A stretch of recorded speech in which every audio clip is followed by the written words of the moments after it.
Hi, Anne. Hi, Gail. Hi. Hi, Katie. How are you? I'm well, thanks. I think I can safely award best background already, even with just 3 of us on there, Anne. Well, you never know who's coming on with what. Yeah. Absolutely.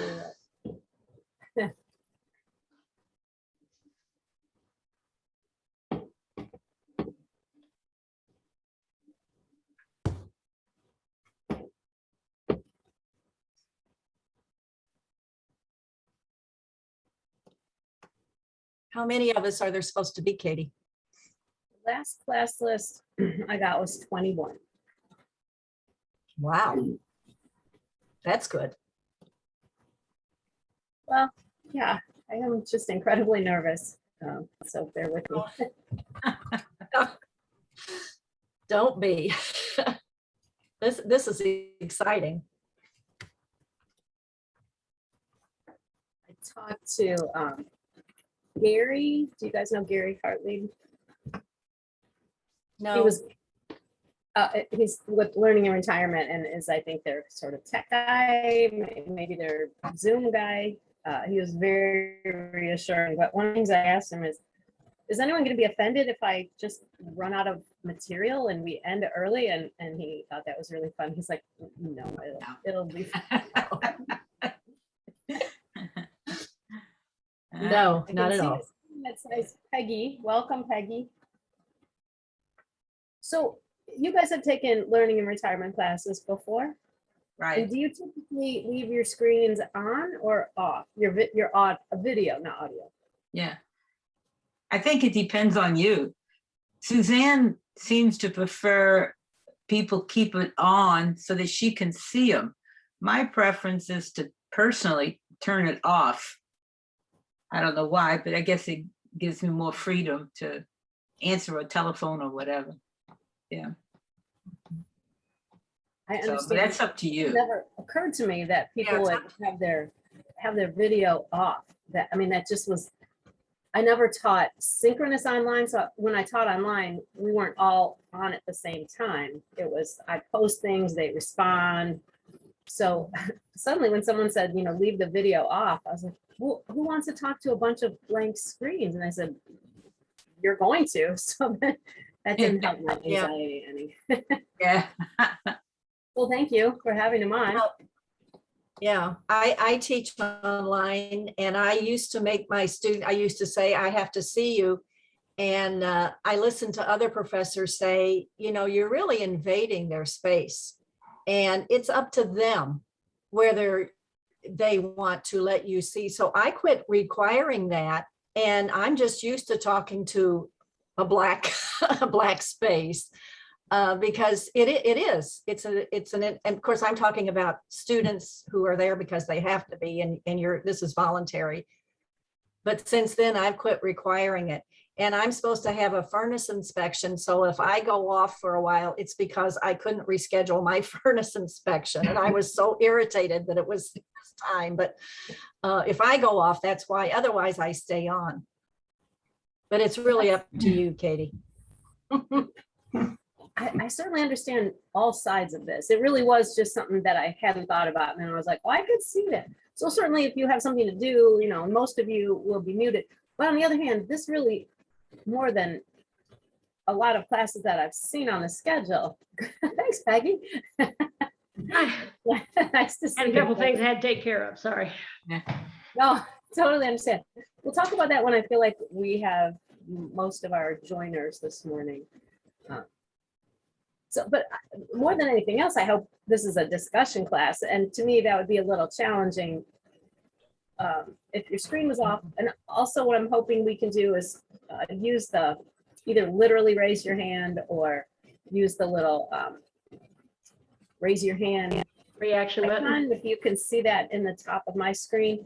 If we get to a place where a lot of people have something they want to say, I've been in Zoom classes as a student that got a little awkward with that, where people interrupt each other and then you don't know who has the right of way. And so How do you, hi, how do you get the hand on your screen? Well, I did not have it until I downloaded the latest version. So please feel very free to just raise your hand. On my screen, if I put my cursor at the bottom of the screen, do you see the chat box? Yeah, Okay, so in a row with the chat box, I, just as of last week, have a button that says reactions. And I can do a lot of things. oh, I've got it. Yeah, There. Yeah, yay. And thumbs it's up, to disappear. crying, yeah, okay. Good Thank morning, you. Kathy. Hi. Esther, how are you? And how's Denny? Everything's going fine. I also might have to leave this morning. A dryer repairman is coming, so. Life happens. Well, we were struck by lightning, so everything in our house is being repaired Someone just told me that. Oh my goodness. a couple of weeks ago. But no fire. And you guys didn't get hurt. No. No. But it did everything. The dishwasher and No, the dishwasher was okay. It did the furnace, the HVAC system, a lot of our electronics, TV stuff, the dryer, the doorbell, the outdoor patio light, really strange things. But the big one was the HVAC system, which as of yesterday, I think it's replaced and working. well, if it had to be out, this was the weather, I guess. And not when it was 95. It was great. Good morning, Mary. How are you? You're muted, Mary. Okay. Good morning. Good morning. And I certainly understand anybody who wants to be muted. Hi, Donna. And Donna. wants a video off. I'm guessing a lot of you will know each other. Is that a reasonable assumption? Mhm. I don't know anybody but Ann. I know about half. I know Donna. Yep. I guess I know half too. And Katie and Carol, but I don't see her yet. I was told that a lot of people will leave their video off. And so we may never see Ken and Carol. But Uh-huh. hello, we're aware that you're here.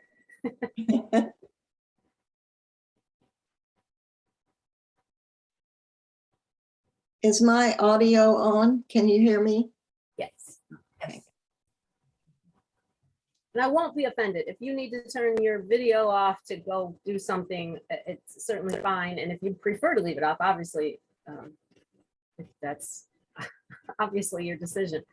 What's been my struggle with this class is going from doing this for community college students who are going to be earning a credit on their transcript, meaning my professional, ethics are at stake.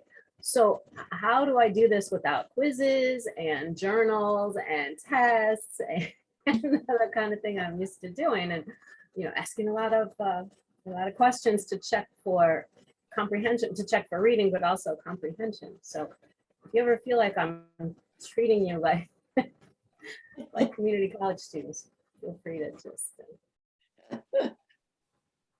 Well, I'm gonna have to change my profile picture to something beautiful like Ann's. Look at that. Yeah. There's Jill's room. I bet we're gonna see. There's Jill. Hey, Jill. I know Jill. Good morning. And hi, Barb. I don't think we've met. If we have, I apologize. I'm Katie. Nice to see you. All right, we are still raking them in. Up to 13. The last class list I was sent had 21. So we'll wait a few more minutes and see who's able to join. How many of you took a class first session? Anybody take a October, November, or September, October class? Oh, gosh. There's a reason for a mute button, isn't there? I was supposed to take Beth Lorden's class, and that was going to be a way to figure out how this all works because I'm new to this. Suzanne recruited me, I guess during the summer, to teach this class. And so I've never even, but then Beth's class was canceled. And maybe some of you know she had surgery a few days ago, Beth Lorden. But, so I've never even taken a class. So we're going to be making it up as we go along. She also doesn't use Zoom. Right. Beth doesn't use Zoom, so. Hi, Bobby.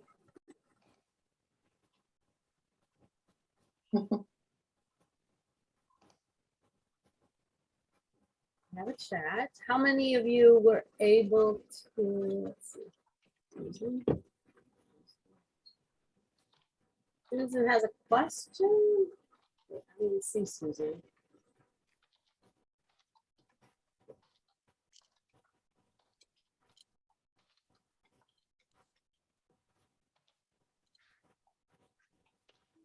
Do you want us to be muted for now or unmuted? Peggy, I'm not sure what you're asking me or telling me with your message. Can you clarify that for me, Peggy? Yeah, Susan used the reaction button on below, and if it was a yes, no question, if it was yes, you hit the green button, and red, you hit the red button. I No, see. red button. I see. I was looking at all of your profile pictures to see who Susan was. Where I are got these it now. buttons? You were trying to help me teach. You just asked a question. I was just kind of helping. I appreciate it. No, I need all that I can get. Hello, Sarah. Hello, Alan. It's nice to see your names and maybe we'll see your faces sometime. Okay. Oh, we lost Alan already. I've offended him already.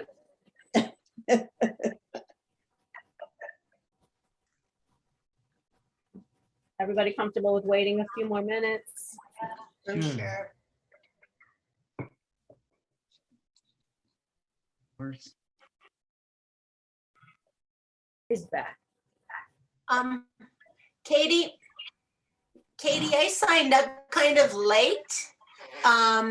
And I don't know if anything was sent out as far as a syllabus or homework or anything like that. I didn't receive anything. There so.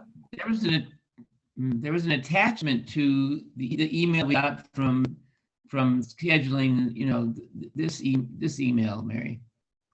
Oh, okay. Just this one for the Zoom meeting? Well, It's for all 5 weeks. I can Okay. certainly, I'll go back. I'll go back and look. Mary, just message me your email address. I know I have it, but if you put it in Okay. chat, I'll send it to you. And anybody else who didn't get our little schedule. All right. What did I get this morning about a possible change time? Or was that for the monthly meeting? Wasn't for our class, was it? No, it wasn't for our class. Okay.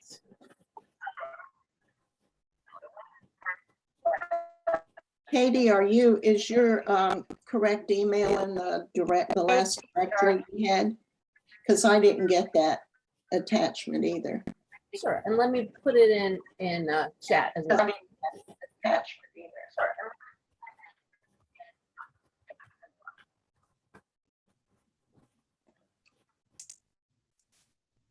Enable live transcription. Let me see. We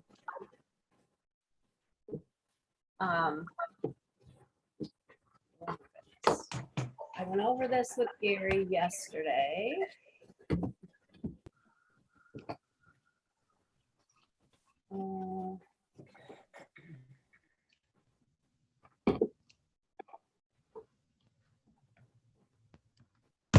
It is being recorded, but let me think about where live transcription is.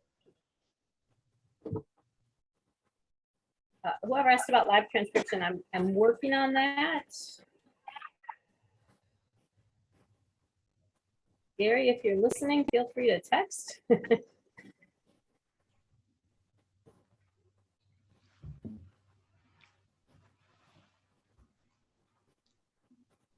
Sorry.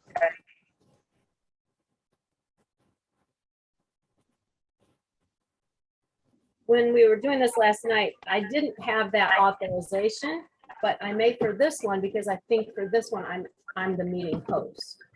So that's why it isn't something I've done before, but I think I am able to. I just need to find out how. So we had, I just now printed off the attachment because I didn't know it was there before. So we had an assignment for today and you're telling me that I'm behind already? Yeah. I'm back 50 years ago in college. Yes, that's the.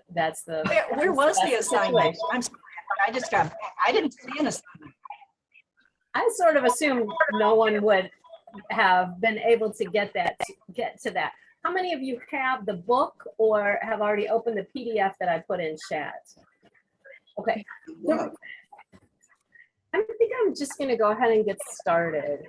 There are 15 on here and we had 21 at one point, but surely there are always gonna be people who can't make it. There isn't a particular reason to use a book, except this is a huge and very amorphous kind of subject, right? It's really tricky to try and get a handle on how to approach it. So I felt like using a book would be a way to give us some topics to look at. And so what I put on the schedule is read this, or if you want to, you don't have to buy the book, you can download it for free, but you can less than $5. It is a very old, long used, but also respected little paperback text. Edith Hamilton is the author, and she was a highly respected mythologist. So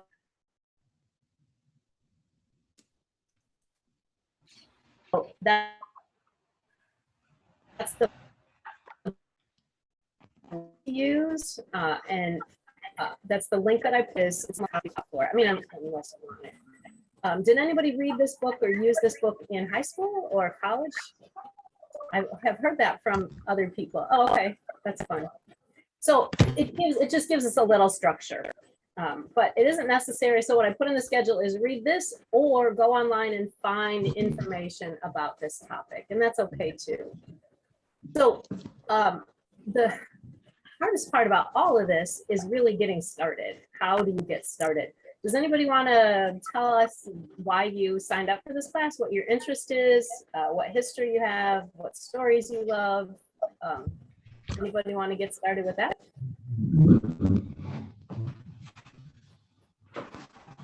I had a wonderful classics instructor in college, undergrad, and I just loved the class so much. Can you hear me? I can't. I can hear you. I just got a message that maybe you can't all hear me very well. Anyway, I just have always I thought it enjoyed. was me. Well, that's great to hear. That's great. So you already know a lot of stories then, probably. Well, what I can remember. Yeah, there's no, and then there's remember, I get it. Yeah, you remember a lot, Donna. I'm kind of like Donna. I've had classes in mythology. I had 4 years of Latin in high school, and I absolutely love it. And I just wanted the chance to refresh, renew, and get other people's perspective. And when I saw that you were teaching it, I was really excited. So that's why I'm here. Seems like a lot of pressure, but I'll try and guide us through this. Anybody else?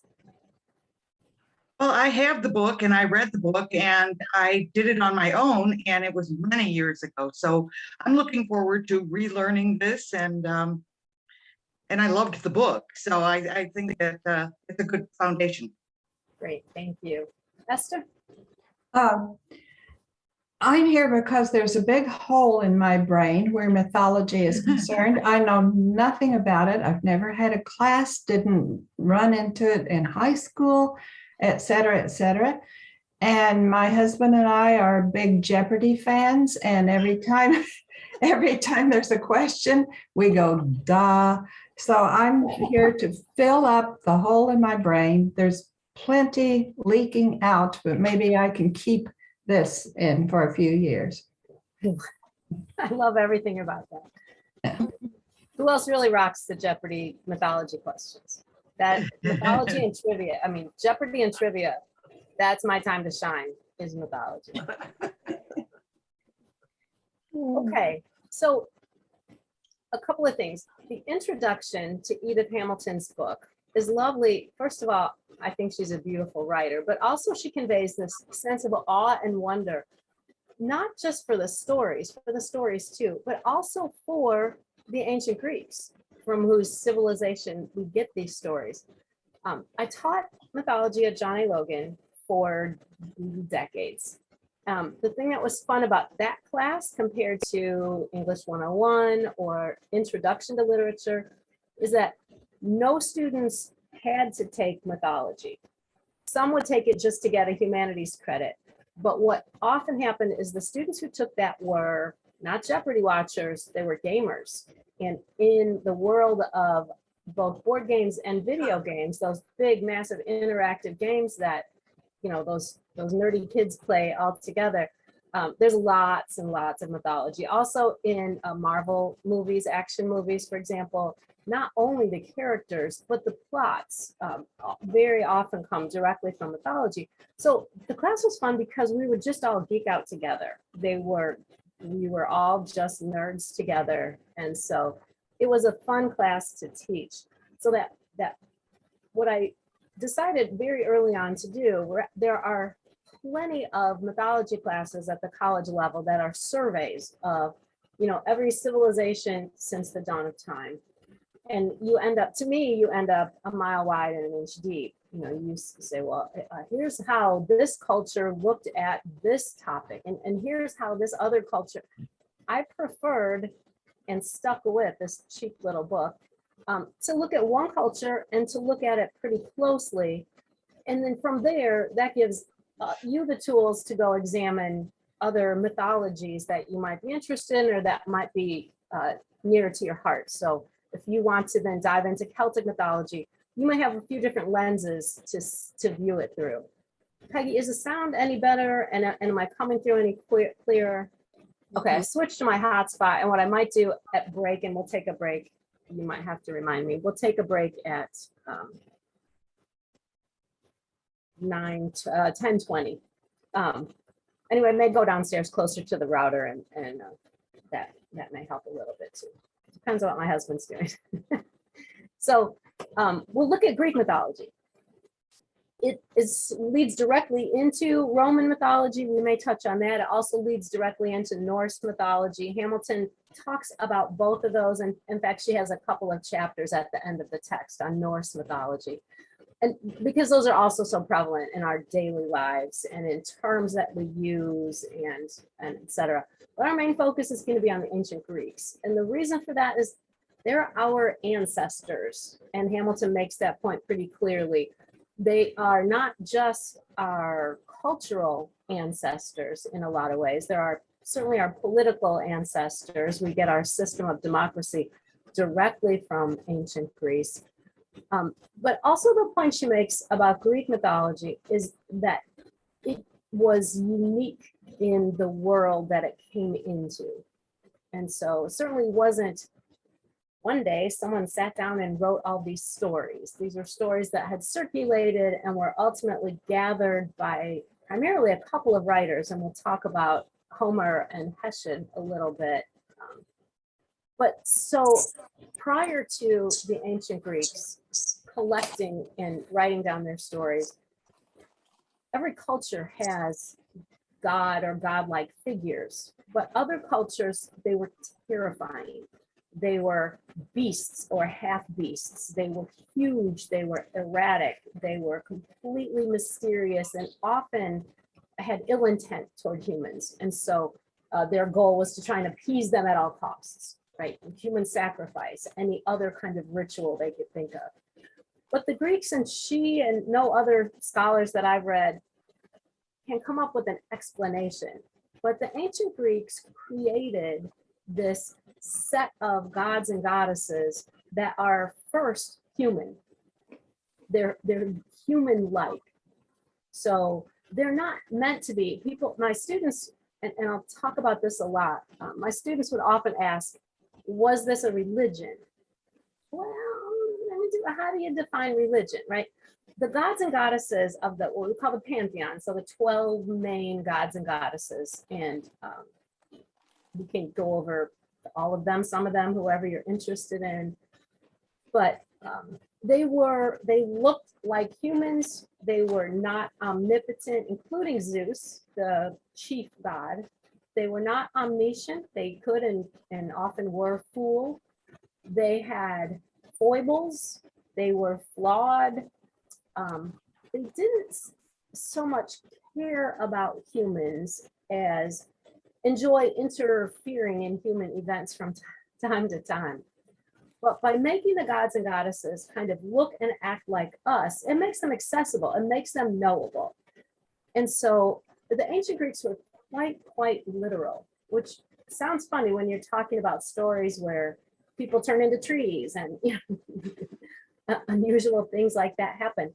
And maybe more than literal, they were concrete thinkers, right? So collectively, the 12 main gods and goddesses would represent just about every kind of human emotion and human interaction that you can come up with.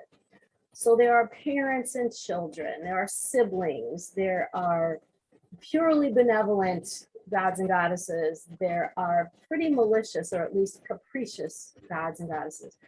But by knowing them, the Greeks then made the universe feel a little more knowable. It wasn't just desperately hoping to survive in a chaotic universe.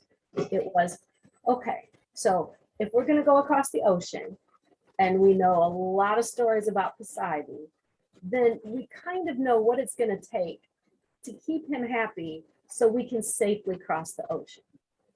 And that was really important to the ancient Greeks. They were travelers. So a lot of the information, a lot of story parts, and we call them motifs. I'm sure it's a term that you know. And this is my fear is that I'm going to sound insulting or condescending. Please remember, I'm used to talking to primarily 18-year-olds who don't necessarily have a good, an understanding of some of these terms. So a motif is a repeated pattern. You have motifs in wallpaper. You have motifs in music.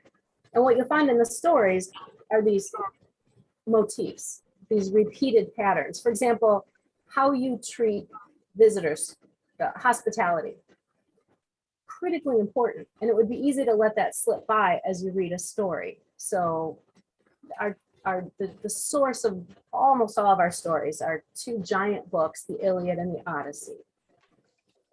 So the Odyssey is Odysseus trying to get back home. And when he gets somewhere, he's either welcomed as he should be, he's treated with hospitality, or he's not, in which case, cue the giant cosmic smackdown. Because if you don't treat a traveler with the kind of courtesy and hospitality that's expected, there's going to be, I would say, hell to pay, but they didn't believe in hell. So hospitality is a recurring motif in the stories because in that culture, it was critically important. The only thing that gives you the courage to go visit a strange land is the expectation that you'll be safe when you do that. So in looking at their culture, we look at the stories a little differently. We get a little bit into the why instead of just what happened. So what happened is fun. To me, it's also fun to think a little more deeply about why did that happen? Why was that a thing? Why was that important? I mentioned hell a few minutes ago. One of the things that was great fun with these eager, bright community college students was to pose questions to them about this notion of human-like gods. So the Greeks believed that after death, you went to the underworld. So then it couldn't be hell because even good people went to the underworld. So there were different areas of it. And in fact, there are literally maps. It is such a literal place. There's a section of the underworld where you go if you died in battle. There are sections of the underworld where you go if you died of a broken heart, right? So it's a very concrete, knowable, physical place. And it's not a place of eternal torment. There's also not a heaven.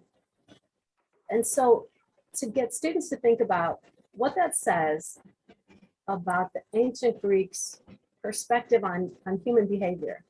So I am a practicing Christian. I will almost certainly offend some Christians or other religious followers in some way sooner or later.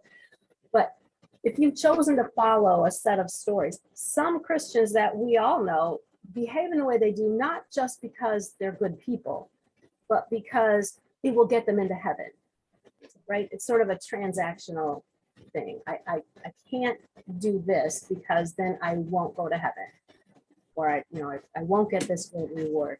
So the idea that you would behave as you should, not because of some eventual reward or eventual punishment, I can't sin or I'll go to hell, means people are sort of inherently good, bad, and a mixture of all that.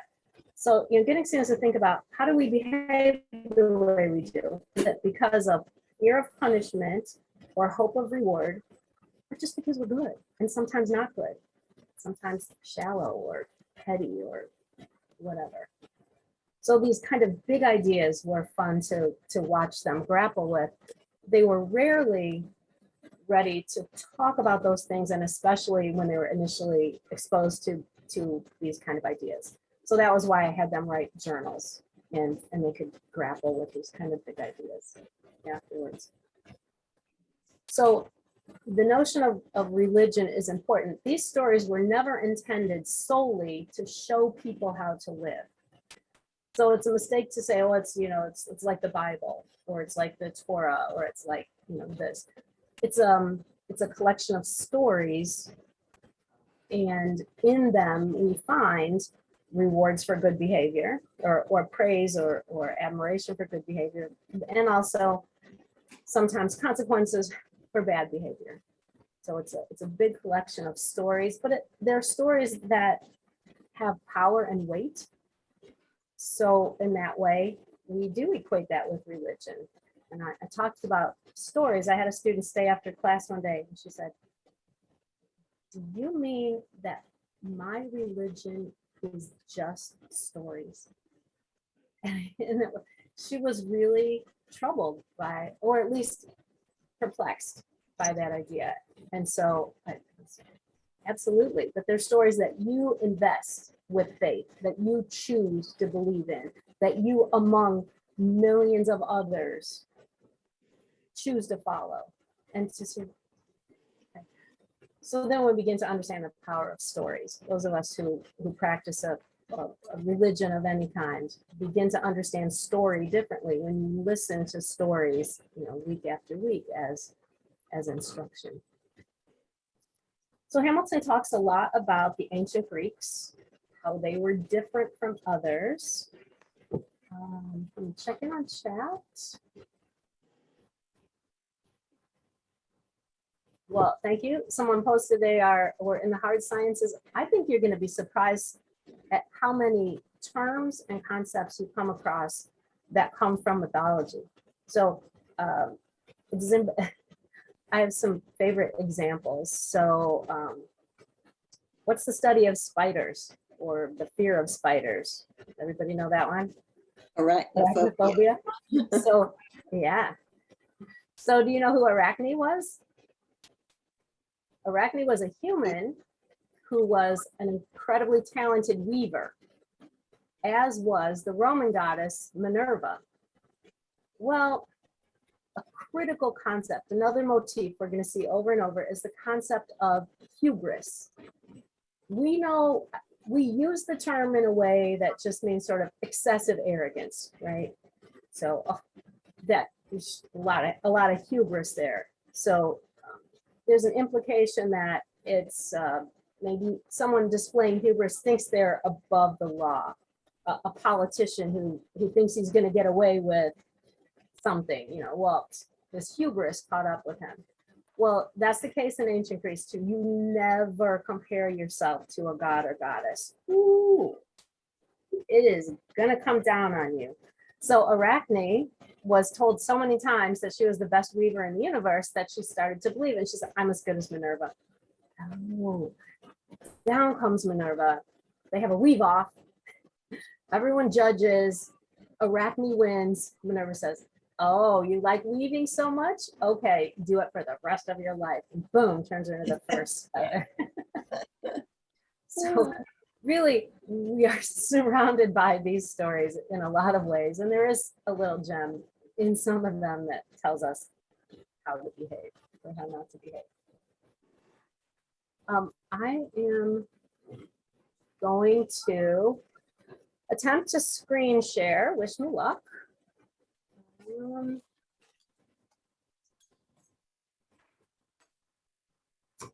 All right. Everyone see something that says the Greek miracle? I can make it bigger. Mhm. Yes. Beautiful. Amazing. So this is part of what this text kind of tries to convey, is that for reasons no one quite understands, this whole collection of stories express this culture's kind of flowering. So humans becoming the center of the universe instead of hapless little pawns that are being pushed around by malevolent forces. And in that situation, then people create gods and goddesses, not so much to follow blindly, but as examples or as representatives. So gods in our own image. And if you're already zipping ahead to Jesus, we are right with you, and we're going to get there. So this notion that we want something familiar to worship is critical to Christianity. So in doing that, the universe became a little bit more rational, or at least a place that we could begin to understand. The Greeks understood the invisible by the visible. And this is a concept that means they created physical representations of things. It created or observed. So if you know the story of Zeus's father, Cronus was told he would be overthrown by one of his children. So as they were born, he would swallow them. And his wife Ray was like, well, I'm over this. So when she had another baby, she wrapped it up in blankets and gave it to him. Here's the latest baby. And he swallowed it. And instead she had wrapped up a stone. Then she went and hid the baby. That was Zeus. Well, and so eventually he threw up the stone and all the other babies. And so, but there's an actual giant rock in Greece, and you can go to it, and that's the stone that Cronus swallowed. So, I mean, there are objects that are mentioned in these stories. So human gods were familiar, comfortable, they could be laughed at. In fact, there was great fun in mocking Zeus for all his silly affairs, and in laughing when they got caught doing something. Hamilton says they were freed from the paralyzing fear of the omnipotent unknown. And I think that's it, right? We fear less, something we can put a shape to. So that's what they were doing. The myths also had a sense of believability. And again, when we're talking about giants and creatures and transformations, it's hard to think about those as being in any sense believable. But there were several things that made them more so to the ancient Greeks. One is that they were localized. Again, these things that took place in places you could go visit. So Zeus's sacred grove in Dodona, well, that's a place just north of the Peloponnese in Greece. It's a place you can go to. So does anybody know the story of Jason and the Argonauts, or is that? So where Jason sailed was directly across the ocean to what's now, and through a little narrow strait and to a place that's now the country of Georgia. So this was an actual known journey. This was a place you could see, oh, Jason, that story is really important. That's where he went right there. We were able to visit Greece when our daughters were teenagers, and Selena was 13. You know, the Greek goddess of the moon, Selene. That's who my younger daughter is named for. But Selena was about 13. And, you know, she was thrilled to be able to travel, but she was not necessarily deeply moved by anything until we got to Mycenae. And I said, this is the palace that Helen of Troy was kidnapped from. You know, we're standing in the ruins of this palace. And all of a sudden she's like, because that was a story that she knew, that she had connected with. So the localization of the stories made them familiar, believable, relatable is a word I don't love, but makes sense here. The stories also, unlike a lot of other stories, and it may sound funny to say there was no magic, but there really wasn't. There was very little by way of magic potions or that kind of thing. When things happened, it was a god or a goddess, it was a divine force of some kind, and there was typically a reason. It wasn't random. There were very few witches. There were some, and one of the things I take exception with my friend Edith Hamilton, who I truly have come to feel as my friend after teaching from this book for 25 years. She calls Circe and Medea are both witches in mythology, and she calls them delightful. No, they are badass. They are witches. They are not delightful, but there are very few of them, only 3. And there are also no priests. The significance of this is that the ancient Greeks didn't believe they needed an intermediary to petition the divine. If they wanted a favor from Aphrodite, if they wanted to be safe in battle and plead with Athena, they didn't necessarily have to go find someone to do that for them. So that removal of the priest class also made the story seem a little bit more believable, relatable, real.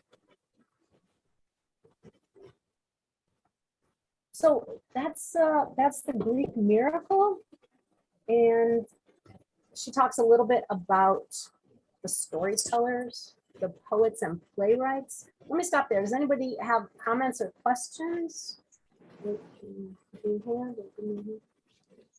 Jill, you're muted, so make sure you unmute before you hop in. Jill? I would just put a question in chat, so I'll just ask you. You said that something about the Greeks worshiping the gods. How do you define that word? How do you define worship? Yeah, it's a great question. Oh. And if I use that, maybe I misspoke. Okay. Worship. I guess in a sense, these gods represented parts of their lives that were critically important. So they often paid tribute to, and maybe that's as good a definition of worship as any. They would burn an offering on an altar, on Apollo's altar. They would go visit Apollo's oracle if they wanted guidance on something. So maybe, yeah. They believed that these gods and goddesses had the potential to impact their world, their daily life. And so they did what rituals and what practices they hoped would work, would protect them. Does that seem Yeah, reasonable? no, I understand. Yeah, go ahead. Thanks. Yeah. What I wanted to know was, did the mythology kind of grow over time, or did it evolve over hundreds of years? Was it an early phase of the mythology that grew into the late? In other words, how did it come about? That's a great, sorry if I sound like a broken record. That's a great question because they all are. So in asking that question, the mythology, you're implying that there is a fixed set of stories that everyone knows that all match each other. And nothing could be further from the truth. So another reason that using a single text is kind of helpful is that we all get the same version of the story. Because just like we have the Old Testament and the New Testament, for those of us who are Christians, we have old stories reflecting the world back then, and then we have newer stories. There is a chronology to the stories of Greek mythology, and there are multiple variants for every story. So they change very much over time. And one of the things that I will maybe chat about a little bit today is how Greek history is reflected in the stories. So the Greeks did not practice human sacrifice. There are a couple of stories that involve human sacrifice. So the story of the labyrinth, so you know the Minotaur and the labyrinth. Essential to that story is this notion that 7 maids and 7 young dudes, the word I lost the word there, would be sacrificed periodically to appease this monster. That story fell out of favor as the Greeks became more what we would call civilized, as the development of agriculture led to the development of cities, which is a funny concept since we see them as opposite. But once you begin to plant crops, you have to stay and tend them.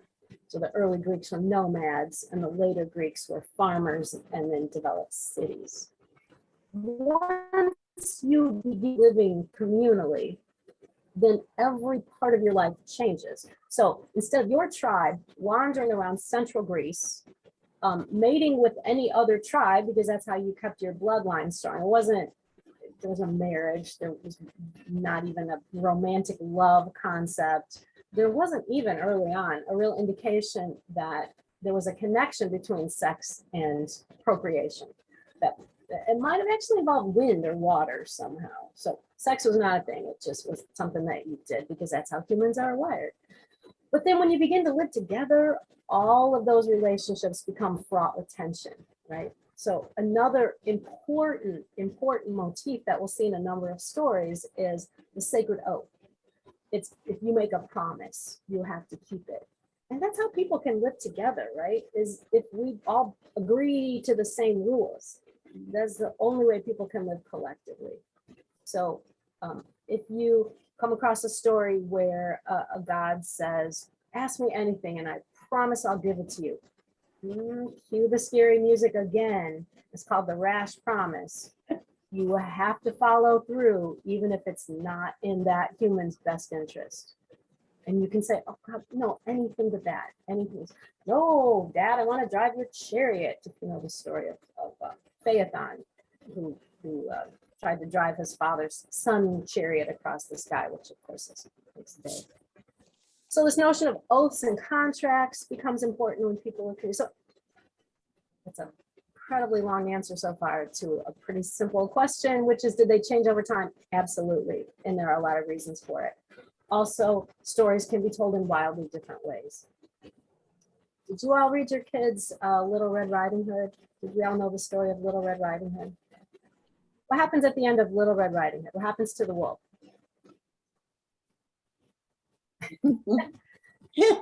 Like the response on mute. That's perfect. Right, but then somebody gave my daughters a version of this tale where the wolf was scolded very harshly and sent off to sin no more. And it was like, this is what happens. This is horrifying. That wolf has to, right? So stories change over time. Stories change to reflect cultures. And we'll occasionally see a story and I'll point out how scholars know that one is a really old one and how scholars know that one is probably after this historical event. So it is the versions that we mostly rely on come from Homer. If we know anything about mythology, we know Homer was the blind poet, right? That's the myth. And so with any story, you have to ask yourself 2 things. What's the storyteller's agenda? And who is the storyteller's audience? So what does he or she want? And who is he or she talking to? So the stories that we have from Homer, the Iliad and the Odyssey, are wildly different from each other. The Iliad is about warfare. It's about honor in battle. It's about how you behave as a soldier and a warrior. The way we have all these other seemingly unrelated stories is the way the Iliad is told. It's a huge book. If you've ever, who's read the Iliad? Who tried to read the Iliad? Who was supposed to read the Iliad? Massive story with tons of repetition, partly because these were oral tales, and that's how you can remember. No one would ever recite the entire Iliad, but you would tell that part where Hector's body gets dragged around the walls, and that is just evil incarnate. That is Achilles out of his flipping mind, because you do not do that. So someone telling that part of the story would rely on what are called epithets, little customary bits of phrase, because these were poems, and we have no verse form anywhere near as elaborate as ancient Greek. So the structure of these poems often depended on, you could just say Zeus, but if that didn't fit in your line of poetry, he became Zeus of the thundering brow, or, you know, the storytelling itself was very unfamiliar to us. But these tales would be told in cycles. They would have huge repeated elements every time they're getting ready for battle. It's the same setting, it's the same story, it's the same words, putting on their armor, and there's a lot of battle. So Homer, in between battles, there would be a break in the action, and they would go gather around a fire, and they would tell stories. So the story within a story really came from Homer.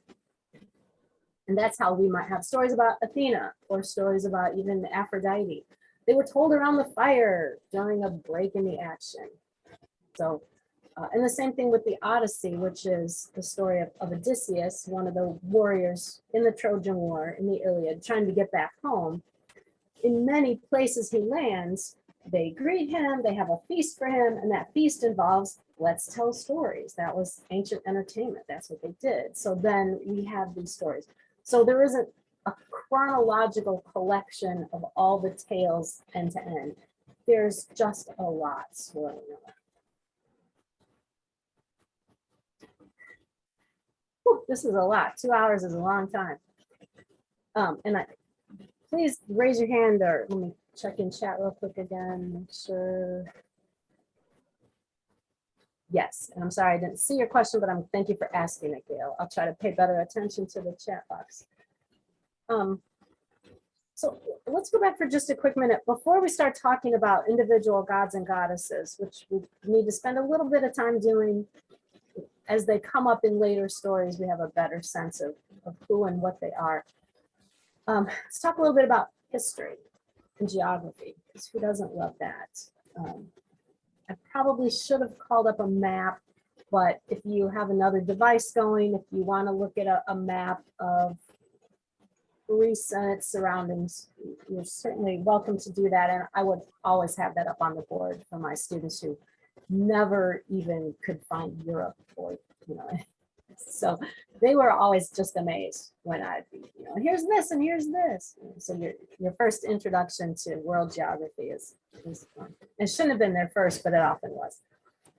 So we know where Greece is. It has the central Greece, where Athens is. There's a canal now that runs all the way across. And then we have the bottom half, which is called the Peloponnese. It's 3 long fingers, and it borders on the Aegean Sea. I am not a historian, so I'm pretty comfortable being super loose with dates. You know, if I'm within a couple hundred years and we're talking about, you know, 2,000 years ago, I'm okay with that. So feel free to correct, but also feel free to get the intent rather than the exact year. So back in the day, so maybe 2,000 years, we'll say BC or BCE, the ancient Greeks were nomadic bands. They traveled. It's a hard country to live on. Has anybody else been to Greece? It's a forbidding landscape. Did you not find it that way, Esther? I'm sorry, you're muted. I should quit maybe doing that when everybody's muted. I just spent very few days in Athens and then we went out to the islands. So I don't know the country at all.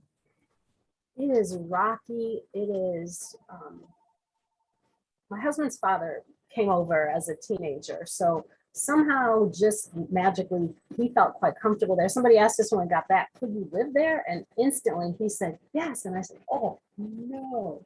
So it's traveling about to find food and sustenance was really the only way you could survive initially. I mean, before agricultural practices were developed. So they traveled about. They were also matriarchal. They all had their own iteration of the great goddess. And I sometimes explain that like they all had their own sports team, you know, so we worship the terriers and they worship the bulldogs. So they had their own version of the earth mother, the great goddess. And that makes sense. You're dependent, utterly dependent on the earth itself for survival. All the lineage came through the mother. And so one of the things that we may circle around to at some point is the worst sin you could commit in those tribes was a child against its mother. So because that relationship was so important, both literally in terms of survival of children, but also in this big picture way, the worst sin, and there's no atoning for that sin. If you as a child commit a sin against your mother, there's no atoning for it. Does anybody know the story of, has anyone heard of Orestes? Orestes was a character who was pivotal in mythology. And it's funny that we don't know his story. He was put in a situation where his mother killed his father. He was kind of a bad guy and he had it coming. He had sacrificed her daughter to start the Trojan War. We're talking about Agamemnon, king of the Greeks. So Agamemnon killed his own daughter to get it. So then when he came back from the Trojan War, his wife Clytemnestra killed him. They had a son, Orestes, who is now in literally an impossible situation. He must atone for the murder of his father. He is honor bound in every important way to revenge the murder of his father. But it was done by his mother. And there's no atoning for a crime against your mother. And he tries to run. He travels and travels. He's pursued by the Furies, right? That representation of your guilty conscience. They're female, bird-like, horrible figures. So the Furies follow him. And finally he goes to Athena and he's like, what the heck? What am I to do here? And she said, well, your primary obligation is to revenge your father's death. So he goes home and kills his mother. Then he is pursued even harder. And finally he does, this is where my wandering off course trips me up. One of the goddesses finally intervenes with Zeus on his behalf and says, he did what he had to do. We have to forgive him. That's the moment, and they do. They stop hounding him. They stop making his life a living hell. He is forgiven by Zeus, by the gods. Think about that in terms of Christianity. Without that concept of atonement and forgiveness, there's no Jesus, there's no Christ, there's no pivot from Old Testament, hellfire, brimstone judgment to New Testament, turn the other cheek. So that story of Orestes is a really pivotal one. It's a late one, Gail. It's, you know, it makes sense. Early on, hard and fast rules, you need them in that world. And as the world gets more complicated, more and more people and more relationships, there has to be a mechanism to forgive each other our sins, or we can't keep living together. So I'm so sorry, I diverged for a long time. Let's go back to our nice, peaceful, matriarchal, nomadic tribes wandering around. So down from Central Europe, from Russia, come invaders through, sorry, let me remind myself, Macedonia, so just north of Greece. um, down come these barbarians from the north. They were patriarchal. They were warlike. They met, well, in the meantime, they stop in Macedonia. They become a civilization. We call them Mycenaeans or the Mycenaeans. It's usually the Mycenaeans. The Mycenaeans developed quite a culture. The early records show that they were travelers, they were writers, they were poets. The way archaeologists recognize a developed civilization is seemingly simple things like decorated daily implements. If your society has time and expertise to elaborately carve a drinking cup, they're pretty well off, right? So they value beauty. They're supporting an artist who's not out hunting. He or she is carving, is making something purely for its beauty. And then when that carved implement, suggesting a pretty affluent and civilized, whatever that word means, a society that values beauty, when that implement is then found hundreds of miles away or across an ocean, then they also know, oh, these are also travelers. So a lot can be gleaned even without a written record. A lot can be gleaned about these early societies. So the Mycenaeans were this. They came from these patriarchal, warlike parts of Central Europe, but they developed this civilization, and it sort of edged then down into Central Greece. They met no resistance from those traveling matrilineal societies. They were welcomed. And what they brought with them was the figure of Zeus, who was their rain god. So he wasn't God. He's not omnipotent. He's not omniscient. He wasn't God, the judge. He was the rain god. So you had to be nice to him. You needed rain. And then Hamilton says an early story has Zeus, Poseidon, and Hades literally draw straws to see who's going to be the boss. Because none of them were automatically the chief god, but somebody had to be, right? You gotta have somebody in charge. You have chaos. So Hades got the underworld, Poseidon got the ocean, Zeus got to be kind of the boss of us. Well, so these tribes come bringing this. That's not me. Testing. Sure, Anne. Thank you. Anna's going to share a map. So they come bringing Zeus. So does anybody know anything about the figure of Zeus? I shouldn't say it that way. What do we know about Zeus? You can put it in chat or raise your hand or unmute yourself. What do we know about Zeus? What's his main thing?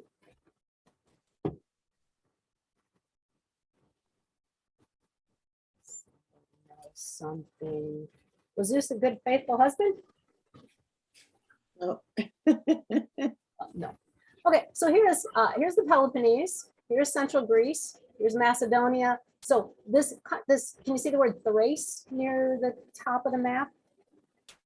In many stories, as soon as you hear Thrace or Thracian, just think barbarian.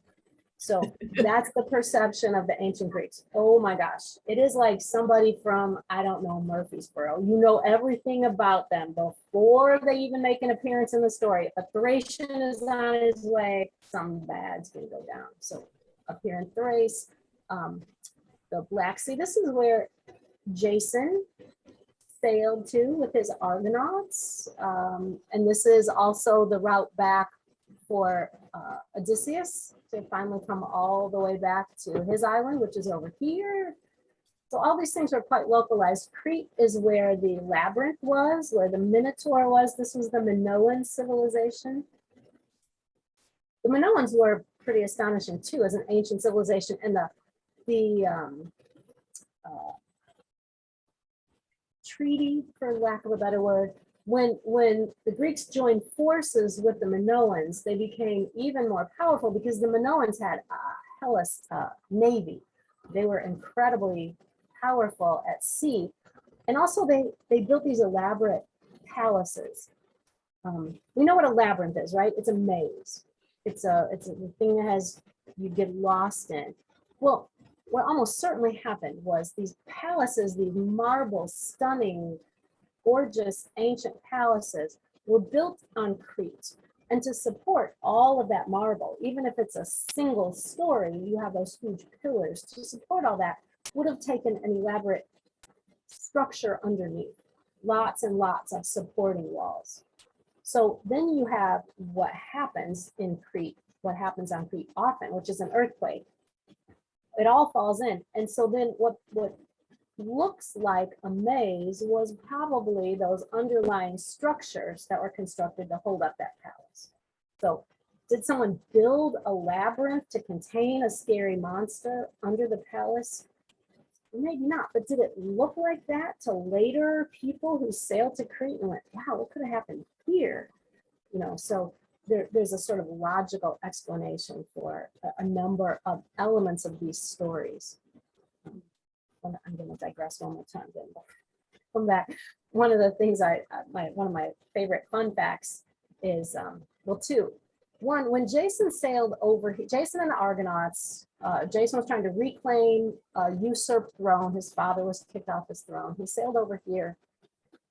When we talk about the stories being localized, there are children, this is ethno-linguists coming up with amazing fun facts. There were children in the country of Georgia with names that descend from the names Jason and Medea. There's no other link to those names in the native language. So those names came in from somewhere. You know, kids named Jason when there was no other Jason in their historical record. Faults and affairs, that's Zeus, many affairs. But also, what was Jason's quest? What was Jason trying to go find? Do you remember what his object was that he had to bring back? The golden fleece. Perfect, the golden fleece. Well, in ancient Georgia, which is a mountainous country, the way they mined for gold, or panned for gold, was to hold a sheep's hide under these flowing mountain streams until it collected enough gold dust that it would then be taken out, set aside to dry, and the gold dust shaken out. So this, what seems purely mythical, and we use myth to mean fake, right? We use myth to mean not true. This purely mythical object was probably a real thing that someone saw. A golden fleece, wow, look at that. And so a lot of elements of Jason's story were physical and concrete and historical.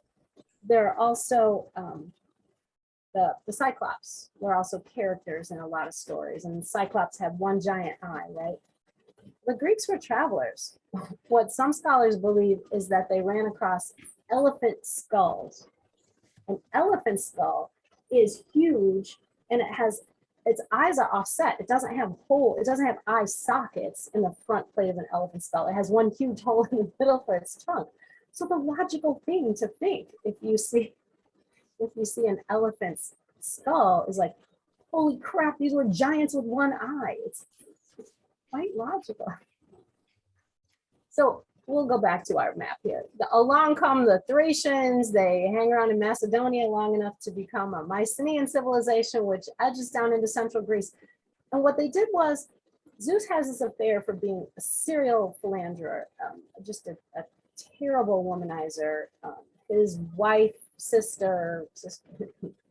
sister Hera just made it her full-time job to catch him every time. But where this concept came from is the sacred marriages that these tribes would perform in marrying Zeus to their version of the sacred goddess. So these rituals, these ceremonies took place all over central Greece, where Zeus became married to the existing goddess. It was how you win hearts and minds. And so this led to Zeus's reputation as a philanderer. It probably wasn't that bad, but it does provide a lot of fun stories and also a lot of drama to the stories. So in talking about how stories change over time, Zeus goes from being pretty much just a rain god to sort of accidentally the chief god. So The Mycenaeans, let me find some dates for them. Mycenaean civilization was prominent from about 1500 to about 1200 BC. So around 1200, things are pretty civilized. There's begun to be more and more commerce and connection between the Mycenaeans and the Greeks. But then, and this was a very literate time. There were written records kept. This was a successful, elaborate society. But then there comes a period of about 400 years that scholars call the Dark Ages. So 1200 to 800 BC are called the Dark Ages. Everything disappears. There are no written records kept from this time. Implements go back to being just bare bone, just scraped out of wood, are just what we need to survive. And there isn't a single accepted explanation of this, but many scholars believe that some giant battle happened to weaken central Greece, and it well could have been the Trojan War or a Trojan War. So again, this notion that these stories are all mythic, they're all made up, is not held out by science and by archaeology and by linguistics and all kinds of other studies. So where the Trojan War took place is right over here. This was Troy. It's then became Constantinople, and it's now Istanbul. So this tiny little strait that you can get through. What archaeologists discovered is that this area had gold beyond all reasonable means of gathering. So when a German banker, dilettante, in the 1860s, a guy named Heinrich Schliemann, he grew up with his father reading him the Iliad as bedtime stories. And he grew up like children do, believing it to be true. And so he had money and he made money, and he decided he really had so many physical details. So when they're going into battle, it's the place where the three hills stand, or it's the place where, so recognizable geographical features. So Schliemann decides to go from Germany over to what was in Constantinople. I think it was still Constantinople. He gets a team of rank amateur Turks to help him, and he goes out and he looks around for a while and he starts digging. He did incredible damage to begin with, but he also took and then stole artifacts. He took Agamemnon's death mask, which was a sheet of gold that was pressed over the face of Agamemnon. I'm thinking of somebody else. Anyway, he stole artifacts, gave them to the Turkish wife that he married, took them back to to Germany. They were actually pretty recently, within the last 10 years, some of these artifacts were returned to Turkey because they were stolen.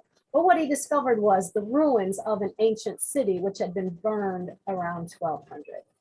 So the Trojan War probably happened. What later archaeologists discovered there were 9 successive cities built and rebuilt. This was such a lucrative and important location that multiple cities had been built and destroyed there. But there was one that had remains of fire that had been knocked down, not just by an earthquake. So a giant battle had taken place around 1200. So then we have this 400 years of the Dark Ages. Central Greece could have been weakened by sending all of its soldiers to fight the Trojan War. It could have been weakened economically by having to, pay prohibitive tariffs to get through to that rich Black Sea area. A lot of explanations for what could have happened, but fast forward 400 years to these Dark Ages, and we come to around 800, which is where most scholars place Homer. Again, Hamilton calls it 1000, other scholars call it something else, but I'm going to call it 800. Comes Homer. Homer wrote his stories around 800, but he set them back in the day. So it's like we just read Hamnet, a story that a contemporary writer wrote, but it was set back in 1600, it's about Shakespeare. Well, this is what Homer was doing. He was writing in 800, but he set his stories back in a golden age. He was trying to inspire Greeks to come back to this notion of themselves as important, as successful, as preeminent. So Homer's stories were probably about a historic event that his contemporaries knew about. It was recent enough in memory that it had happened and they would have remembered it. So again, this element of reality, what's myth and what's real, there's not a bright line. And that's helpful to remember too as we go.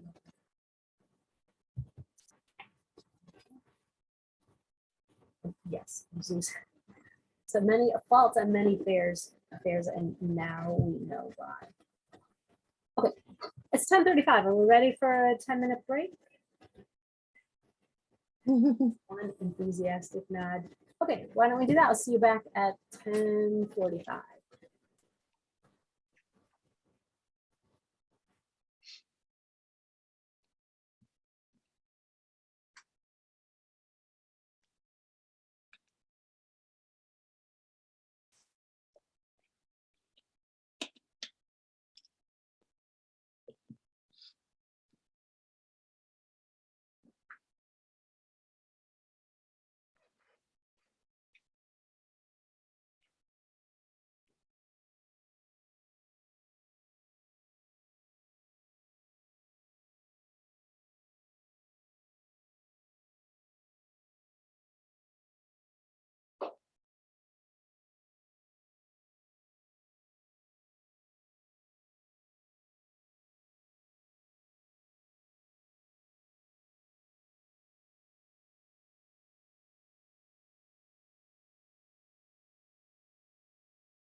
back.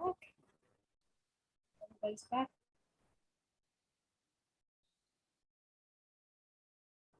Katie, Yes. could you send me your email address? You're not in the directory, are you? I just looked in our Learning and Retirement directory and didn't find you. I'm pretty new. Let me go ahead and put it in the chat. And also my plan is to email everyone who wants me to, maybe with some resources, maybe with some questions to Yeah. think about. So a little recap of today and a little bit of Oh, what to okay. think about for next time. Well, somehow I didn't get the notification about the Zoom, how to sign on today until this morning. So I don't know if I'm on your list or not, although I did register very early somehow. Anyway, I didn't get the information you sent out already. Well, I The did syllabus or what- because, I can't think of her name. Somebody at Learning and Retirement.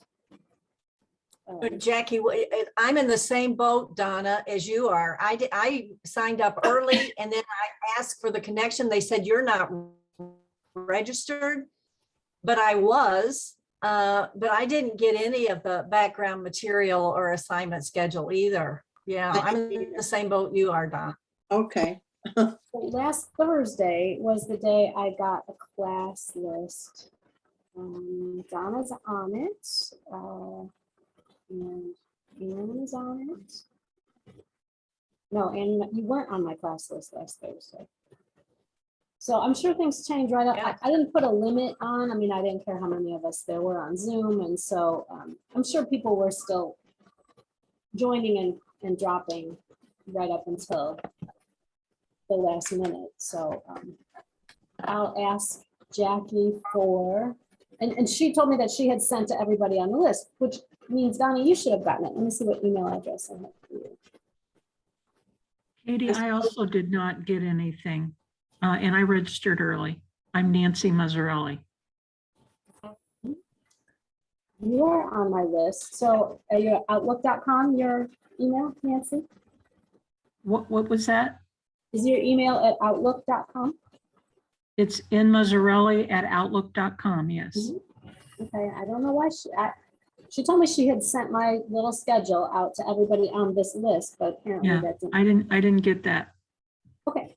Do Well, you I'll tell you what, why don't we just do a workaround? You all have my email address. If you want to receive weekly materials from here, some things to think about. Here's a link you might enjoy. For example, I was just looking for it quickly over break and couldn't find it. There's a picture of the 12 main gods and goddesses, and it's interactive. You can click on each one and get their whole story. And it's also really funny and clever. So I can put extra materials in there. If you're not interested, that's perfectly fine. But maybe send me an email in the next few days. And then I'll cross-check it against my class list and Well, send out materials. I don't have your email address I because, just put it in the chat. Can you look in the chat? oh, sorry. I'm not well versed on Zoom. Oh, believe me, I am right there with you. Oh, okay, great. All right. So sorry, the light was a little better upstairs, but I think this way. Can you, am I break? Have you let me know if I'm picking up down here? I'm much closer to the router and we're on Frontier, heaven help us. We have really pitiful internet out here in the wilderness. So this may help, and if not, I'll keep using my hotspot. But what I'm afraid is will happen is I'll run through all my data and then we have 1 more week.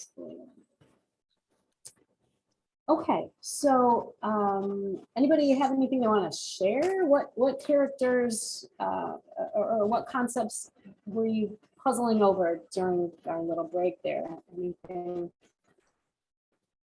occur to you that you want to talk about, ask, throw out there, discuss? Yeah. Okay. So the next thing we really need to do is kind of go through a cast of characters. And that's what makes this first week seem a little scattered, is when we don't have a shared set of characters, it's tough to jump into the stories without having to stop every 2 minutes and say, now she's the goddess of. So we will go into the Greek creation stories, and that is a plural, in more detail next week. Notably, that story is not told by Homer. It has utterly nothing to do with being a great ethical warrior. It has utterly nothing to do with desperately trying to get back home. And he just didn't care. He had roughly a contemporary named Hesiod, who was a devotee of Zeus.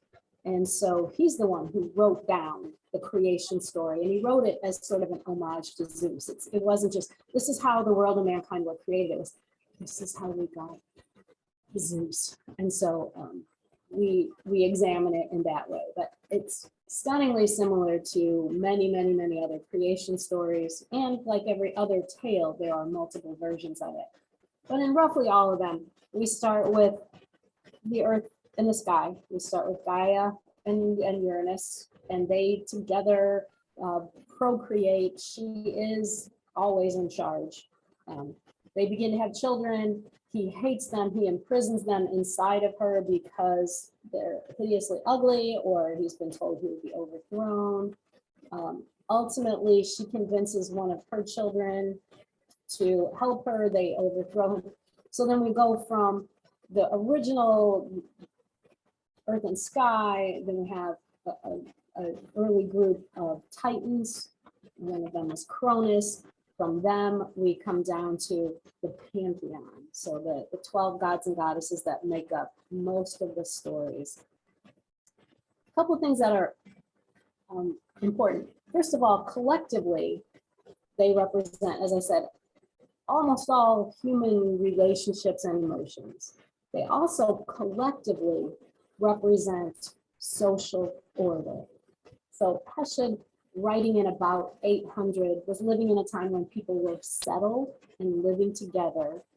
And so there is this importance of contracts and promises. One of the worst things you could be was an oath breaker.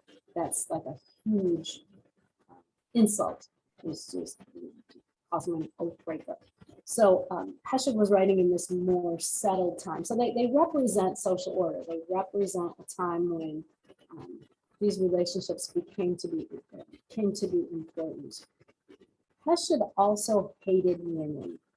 And guys, you're just gonna have to buckle up because the misogyny in these ancient tales is stunning.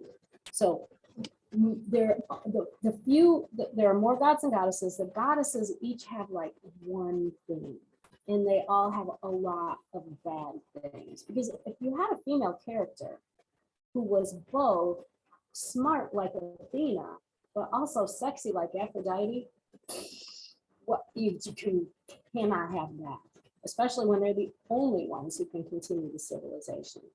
So because the ancient Greeks had so little regard for women, they are typically pretty shallow, and if they are smart, then they are sort of asexual. They're never both. I say ancient Greeks, but one of the reasons I reacted so swiftly when our friend said, could you live there, was the experience of being adult female in Greece. I've never experienced anything like it. Now, my teenage daughters were beloved. They were to be married off to Greek boys as quickly as possible. They were 13 and 14. To marry a Greek boy. But I went out one morning by myself to try and buy a newspaper. Newspaper vendors lining the street would literally turn away. They would not talk to me because I was a female by myself. It was just so unusual. I was invisible. It was an odd experience. So then when you go back to these ancient stories where women are tricky and conniving and deceitful, or seductive in a dangerous way, you're like, oh, okay, that's where that comes from. So it's probably as helpful as anything else. I'm sorry, I was a little bit more organized upstairs, but I think this is going to be a better fit for internet. So maybe just wander through the list. It's impossible to learn and remember every god and goddess. It's not possible. It would be tricky to try to remember every god and goddess and what they do and don't do and who they're kin to and who they're sleeping with, et cetera, et cetera. So I want you to, if you decide to go with a book, keep in mind, keep this chapter in mind and use it sort of as a reference. So when you run across, Poseidon and you think, now what do I need to know about Poseidon? You can quickly go back to chapter 1. Obviously, you can also quickly go to Wikipedia. So the gods and goddesses were sort of mysterious, sort of unpredictable.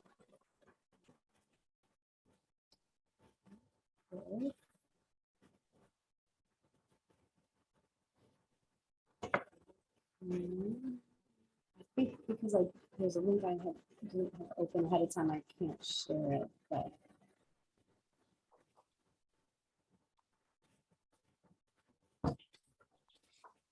So I'm just trying to look for a list of the gods and goddesses.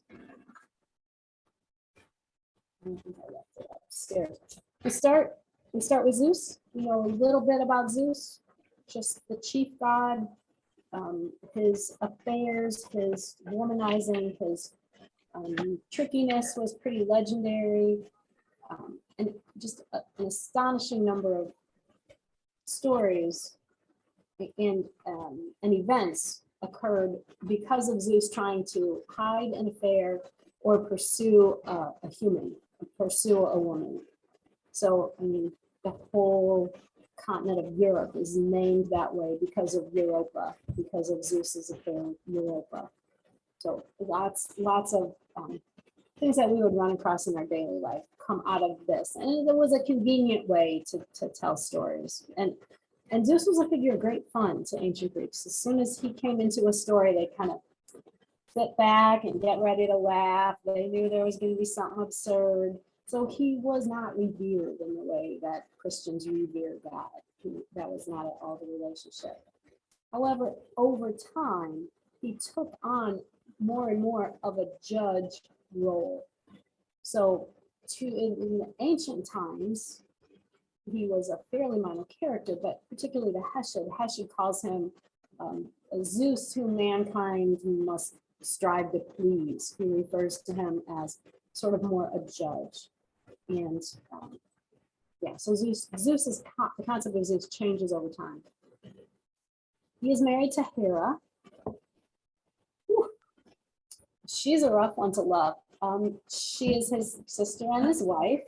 She is perpetually jealous, understandably. Her figure, so each of them have sort of objects or animals that are typically associated with them. So Hera is often associated with the peacock. She's called cow face. I don't think it's as big an insult as it sounds. Cows were essential and kind of beloved. So cow face might have been a bit of a compliment, but she's also associated with the peacock. The peacock's tail, the spots on its tail feathers are sometimes called eyes. So one of Hera's sort of helpers was Argus, who had 1,000 eyes, and that's because that was how she could keep track of Zeus. So Argus of 1,000 eyes could see everywhere and see who he was trying to approach or seduce next. So Hera is the goddess of marriage. Heaven help us. It's no wonder that institution was late in coming, maybe not beloved. So we have Zeus, we have Hera.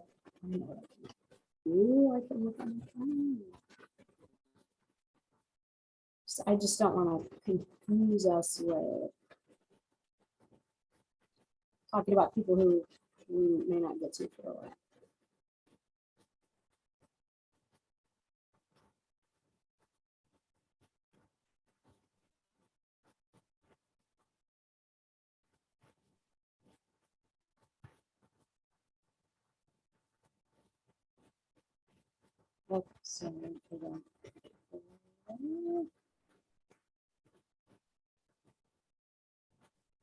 Interestingly, Zeus is the chief god.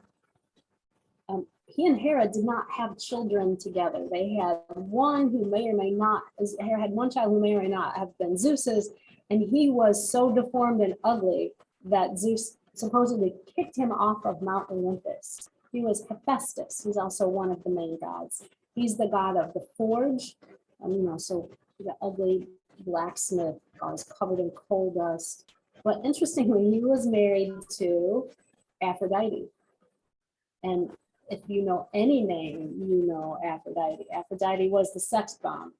She was the seductive, she's that representation of seduction and desire and lust and love. They say love, but it's not the way we might understand the concept. So Hephaestus and Aphrodite were married, but Aphrodite famously carried on a long affair with Ares, the god of war. And in fact, Hephaestus found out about it. And one of their favorite stories about Aphrodite was Hephaestus created a mesh net, a golden mesh net. And Ares and Aphrodite met for a little romantic interlude, and Hephaestus sprang this net and captured them and left them dangling in midair to humiliate them. So Aphrodite doesn't come out well in any stories. She is considered both dangerous, impulsive, capricious, shallow. She uses her attractiveness for bad ends. Yeah, she's no one's favorite to them anyway. So in this chapter on the gods, I always call it Meet the Players. In Hamilton, she has their Greek name, and then in parentheses, she has the name the Romans used. But let's don't assume that there was a direct, the Romans were conquerors, warriors, engineers, architects, but they were not creative, and they were not emotional, and they were not great intellectuals in the sense of creativity. So while they did co-opt the Greek gods and goddesses rather than create their own, there were some pretty striking differences. So it's a little bit misleading to say Zeus was the same as Jupiter, because he wasn't. Jupiter was their chief god like Zeus, but they were quite different. So Ares, the Greek god of war, Ares is accompanied by panic and famine and terror. The Greeks did not love battle. It was considered an essential part of human existence, but they didn't live for it. They didn't love it. And so Ares is almost universally hated. All the other gods and goddesses, except that one that we just talked about, truly hated him.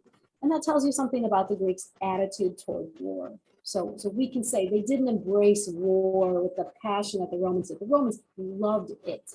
The Romans loved nothing more than going into battle. So when they took that character of Ares, the Greek god of war, he becomes their Mars, and they love him. So while the Greeks hated Ares, the Romans loved Mars. Many cults existed, many altars, etc., many homages, poems to Mars. So there's not a direct correlation the way it might first appear. So Zeus and Hera, then Poseidon. Poseidon was a god of the sea. You've seen The Little Mermaid. You got Poseidon there. He's got tons and tons of merbabies and a couple of interesting things about Poseidon. He's associated with the horse, and that's not entirely clear why.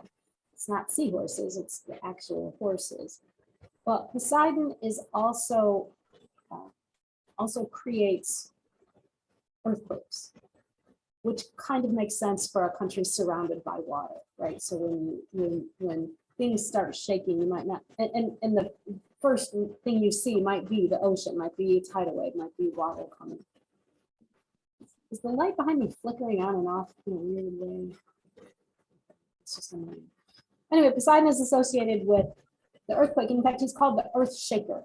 And so if you know a little bit about the story of the Trojan War, you know that it ended when the wall around Troy was finally breached. And that may have been as much an earthquake as the Trojan horse. So if there truly was some sort of battle that took place and it ended when the walls were breached, then it might have been thanks to Poseidon. Poseidon could be persuaded. Poseidon was a very reasonable and rational god. He's rarely associated with vindictiveness. And he's the one that had to be and obviously could be appeased in order to allow safe travel. So then we talked a little bit about the underworld. The god of the underworld is Hades. And so it's interesting that we have come to associate Hades with a place. So to us, Hades is a place, right? And it's hell, it's eternal torment. Hades was simply, by lot, by literal drawing of straws, the god of the underworld. And so he wasn't evil. There is no sense of eternal judgment. Your actions in your life are your actions in your life. And so the underworld is dark and gloomy. Nobody wants to go there. It's not a pleasant place, but it's also not a place of torment. So Hades is a judge. To get into the underworld, you have to pay the three-headed dog, you have to pay Charon, the pennies on the eyes, and that custom lasted well into the 19th century, and even in some places into the early 20th century, putting pennies on the eyes of a dead person. That was their ferry. That was to take them across the river of forgetfulness into the underworld, where they would then forget their previous life. And so Hades was not the devil, but he had a dark side. Raise your hand if you've heard of Persephone. If you know the story of how we came to have seasons. Well, there's Hades, and he's down there in the dark underworld, and it's no fun there. And he thinks, I need me a woman. So he comes up through a fissure, through a crack. And these, again, for the Greeks, are literal places. You can go see where Hades came out. And he sees this beautiful young maiden, Persephone, head over heel, love at first sight. And so he grabs her and takes her to the underworld to be his queen, the queen of the damned, the queen of the underworld. She did, though, happen to be the daughter of Demeter, the goddess, one of the great earth goddesses. Demeter is not always included in the pantheon. In fact, the next chapter of the Hamilton text is titled The Two Great Gods of Earth. And it's Demeter, whose Roman name is Ceres, connecting us to cereal and grain and survival in that way. But also Dionysus, who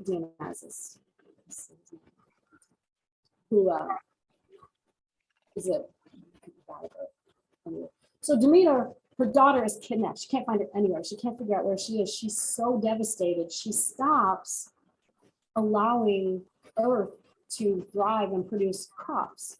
So there is starvation. You know, she stops allowing humans to feed themselves via agriculture because she's devastated. Her beloved daughter has disappeared. And when she finally learns where she has gone, she goes to Zeus and begs him to make Hades give her back. So Zeus didn't have that power, but he could be very persuasive. So Zeus goes to Hades and I'm like, dude, you really gotta let her go. We can't really let all humans starve. You really have to let her go. And Hades is like, all right, well, I guess. But in the meantime, here is beautiful young Persephone. She's been trapped in the underworld with this horrible captor. And you know, so many paintings of what's often called the rape of Persephone because of their high regard for women. The Greeks didn't differentiate in terms of vocabulary between abduction and rape, and sometimes even seduction. Those words are interchangeable. So the rape of Persephone was an extraordinarily attractive concept for especially Renaissance painters. So here's Persephone down the underworld. She won't eat. She's miserable. And finally, Hades decides, fine, I will let you go back. Go back to your mother if you must. But before you go, won't you have a pomegranate seed? Well, she shouldn't have, but she did. She's like, fine. As a parting gesture, I'll eat your pomegranate seed. Well, it turns out there's a rule. If you eat in the underworld, you're bound to return there. So for 3 or 4 months of the year, Persephone has to go back to the underworld, hang out with her husband, and that's when everything dies on Earth. That's winter. That's when everything dies. And Persephone returns in the spring, everything blooms, she and her mom hang out. So that's where we get that concept. So that's Hades, like one bad act. The rest of the time, he's not necessarily, an evil guy. Athena and Apollo are twins, but their mother, I'm going to digress. So far, we won't make any progress at all. Athena is one of Zeus's children, and Athena she's associated with battle, but with strategy and valor, not blood and guts. She's not associated with warfare in the sense of killing. She's associated with battle in the sense of its strategy, its sort of intellectual properties, and its glory. So she's highly respected. Zeus was with a human named Metis, and I'll come back to that. Anyway, Athena was about to be born. Zeus was concerned. He actually took her from her mother's womb and planted her in his own thigh. So Zeus actually himself gave birth to Athena. She was born in full battle armor. She's always pictured wearing a helmet. The physical representations of the gods and goddesses tell you a tremendous amount about their character. So when you see paintings, you can almost read them, and you can tell who it is, first of all, once you know these things. If there's a peacock next to her, it's Hera. You don't need any other symbolism. That's Hera. And so Athena is always pictured in a battle helmet, and she is the daughter, she's considered the daughter only of Zeus. So, I mean, Zeus is pretty important if he can even give birth, right? That added to his importance. And Athena is the one that humans will turn to when they need intervention with Zeus. She's obviously one of his favorites, but also she can be reasoned with. She is strategic, she is intellectual, she is reasonable. So Athena is the goddess of wisdom. One of her symbols is the owl. And so we consider that the wise old owl. So Athena is often pictured with an owl, but always with the helmet. And then another child of Zeus is, of Zeus alone, not Zeus and Hera, is Apollo. And Apollo is as close as the pantheon has to a good guy. He is light, he is music, he is honor and wisdom. He is the archer. You always see Apollo with a bow and arrow. So when Apollo comes into a story, it's unlikely to have a dark side. Another figure that comes up pretty regularly is Artemis, the huntress. She's also easy to recognize. She's, I'm sorry, she's Apollo's twin, not Athena. Artemis the huntress, Aphrodite, the Romans call her Venus. Hamilton calls her the goddess of love and beauty. Maybe beauty is closer. Did anybody see the Woody Allen movie, Mighty Aphrodite? Woody Allen film? Well, in the Woody Allen movie called Mighty Aphrodite, Aphrodite is, of course, a prostitute. It kind of makes perfect sense. It's a really funny movie if you're a Woody Allen fan. So his Aphrodite was a prostitute. So love and beauty in the sense of desire. A figure we'll run across pretty regularly is Hermes. He's the messenger. He's the god that Zeus would send to tell humans something or to intervene with another god. Because he's the messenger, he wears the winged shoes.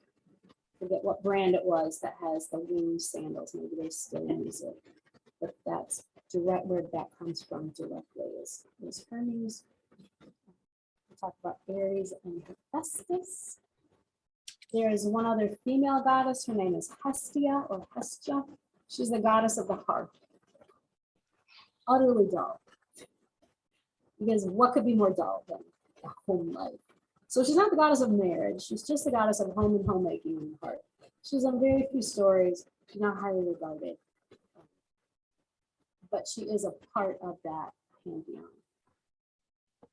And then as you continue through the Hamilton text, you'll run across what she calls the lesser gods of Olympus, demigods, characters who are going to be important to know. All of them can be easily looked up online. They can be easily found in the index to the book. So if you're reading a story and you think, I should probably know a little bit, I should probably remind myself a little bit more about Hera or about Aphrodite or about Persephone. These things are pretty easy to find. So that's by way of introduction to the characters. What I would do with students often is give them a quiz that included a painting, and they had to tell me who the characters were in the painting based on what symbols were with them. So who is this and how do you know? Because the physical, because as we've talked about, they're literal concrete thinkers. So the physical appearance of the gods and goddesses and the things with which they are often pictured are relevant. It's not random and it doesn't change. So you won't suddenly see Hestia with a bow and arrow. It's not who she is or what she does. The only thing we really didn't talk about that I intended to, and we're pretty close to out of time, is the definition of myth. And maybe I want to spend just a quick minute with that.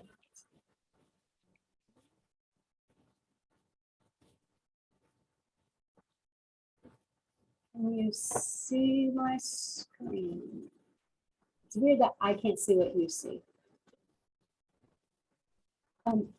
Just to give us one last little bit of orientation, I think the way we use myth, a legendary traditional story, superhuman being, dealing with events that have no explanation, an unproved belief or an invented story. Is that pretty fair to say that's how we today use myth? If we refer to something as a myth, we're saying it's not true. Well, this I ran across a long time ago, and it offended me so deeply that I copied it out. It says, this part's true. A myth usually attempts to explain a phenomenon. Many myths are myths of explanation. Why do we have seasons? Well, it's Persephone and Hades and Demeter. But then we add, without regard to scientific fact. Well, I'm sorry, what constitutes scientific fact or so-called common sense? The myth appeals to emotion rather than reason. I'm going to argue with that too.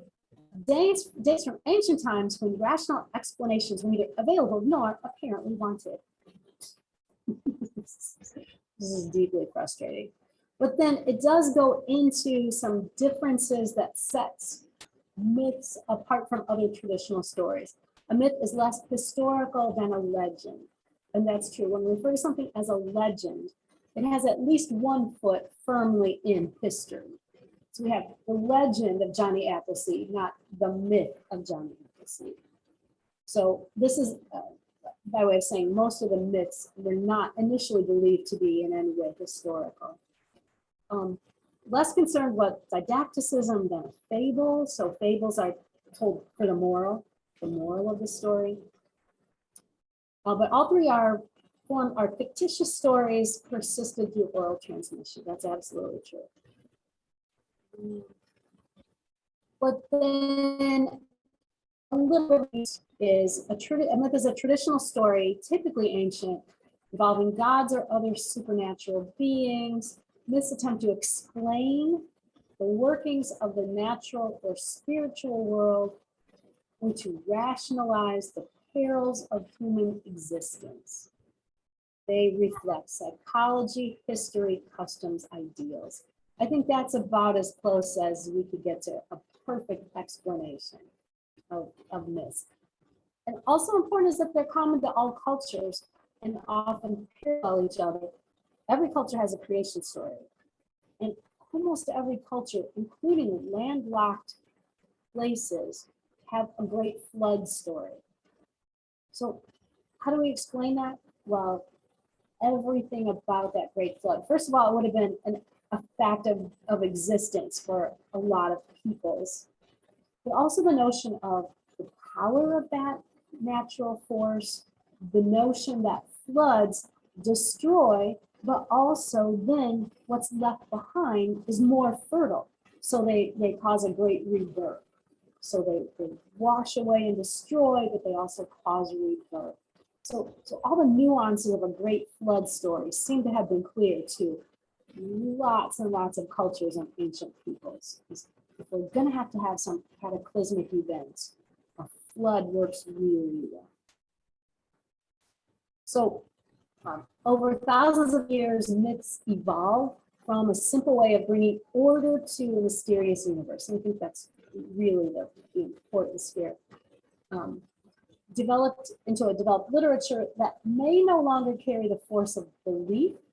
These stories are not followed the way we sometimes think of trying to follow biblical teachings, but that does carry the weight of a civilization's intellectual and artistic development. And that's the reason people study them. They are fun. They're fun to read. We're drawn to them as kids because they're fun and funny and engaging. But we continue to return to them in a lot of ways because we recognize that they have some weight. They have some truth to them. Philosophers, writers, artists, even scientists use these familiar figures.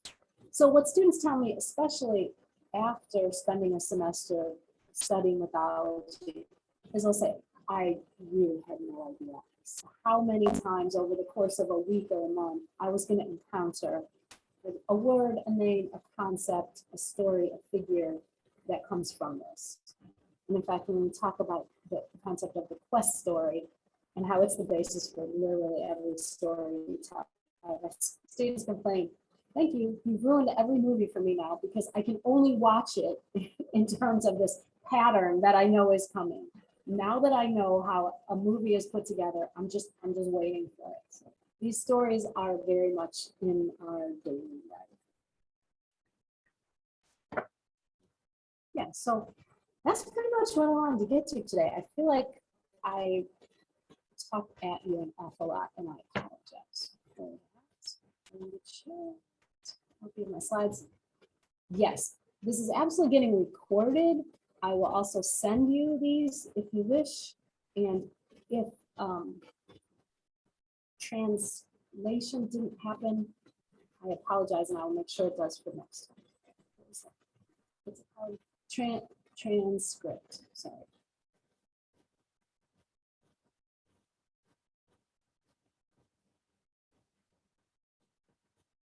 I'm looking back and scrolling back. Live transcription, that's what it's called. I apologize if that didn't happen. And I'll make sure it does next time. I really didn't ever see how to do it, and I didn't hear back. Okay, so what I suggest for next week, what I put on the schedule is if you have or want to open that link to the Hamilton text, look through chapters 2 and 3. So chapter 2 is again Demeter and Dionysus or Dionysus. You can say it however you want, because no one really knows it. And then chapter 3 is the creation stories, because we think there's only one, but there are also actually at least 3, and they're all presented in that chapter. And if you don't care to follow along in that way, that's fine, but do look up the Greek creation story and read multiple variants of it, because you will find plenty. And some will go back farther than others, and some will continue farther. So wander freely. So we'll talk a little bit about creation stories, why we have them, why we need them, how we use them. And then we'll also talk about something called the heroic pattern. We know what an American hero looks like. It's an odd time to say that. 5 or 10 years ago, there would have been an awful lot more agreement about what constitutes an American hero. We'll circle around to that too. But what did an ancient Greek hero look like, and how does that impact our notion?